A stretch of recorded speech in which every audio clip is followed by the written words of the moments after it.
17ই August Annapurna যোজনার টাকা দেওয়া হবে।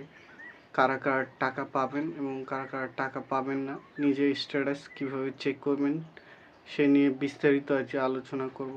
তার আগে যদি আমার চ্যানেলে নতুন হয়ে থাকেন, সাবস্ক্রাইব দিয়ে পাশে থাকবেন এই ধরনের তথ্য এবং আপডেট পাওয়ার জন্য। সর্বপ্রথম বলি, 17ই আগস্ট অন্নপূর্ণা ভাণ্ডারের টাকা পাওয়ার জন্য আপনার ফর্মটি অ্যাপ্রুভ হওয়া প্রয়োজন। সেটি আপনি কিভাবে চেক করবেন আপনার ফর্মটি অ্যাপ্রুভ হয়েছে কি না? গ্রামের ক্ষেত্রে আপনি পঞ্চায়েতে গিয়ে সেটি চেক করাতে পারেন। অফলাইনে চেক করার যে অপশনটি রয়েছিল সেটি বর্তমানে বন্ধ।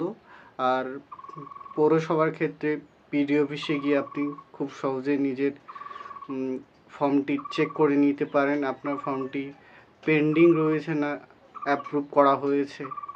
যদি পেন্ডিং থাকে তাহলে সেখানে গিয়ে সেই অপারেটরের কাছ থেকে আপনি অ্যাপ্রুভ করিয়ে নিতে পারেন, বা যদি ফর্মে কোনো ভুল থাকে সেটি সংশোধন করে নিতে পারেন খুব সহজেই।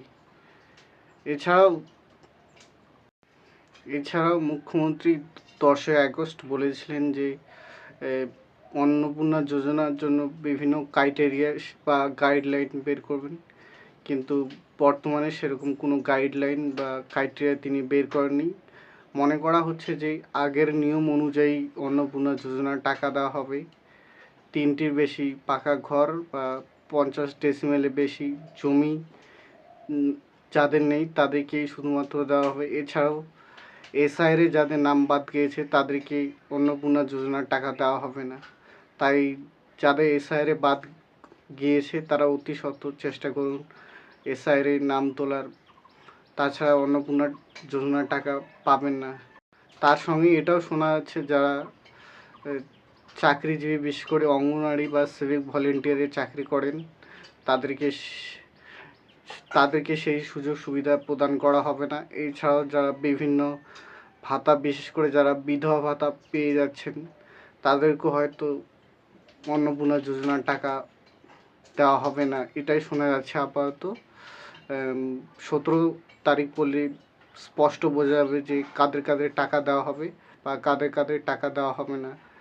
এছাড়াও যদি আপনারা নিজের স্ট্যাটাস চেক করতে চান তাহলে বিডিও অফিস গিয়ে আপনার সেই অ্যাপ্লিকেশন আইডি বা আধার কার্ড বা ভোটার কার্ড দেখিয়ে খুব সহজে আপনি নিজের স্ট্যাটাস চেক করে নিতে পারবেন। বর্তমানে এইটুকুই আপডেট। পরবর্তীকালে যদি মুখ্যমন্ত্রী কোনো কিছু ঘোষণা করেন তাহলে সর্বপ্রথম এই চ্যানেলে জানিয়ে দেওয়া হবে তিনি কি বললেন বা কি কি শর্ত জারি করলেন। আজকের জন্য এইটুকুই।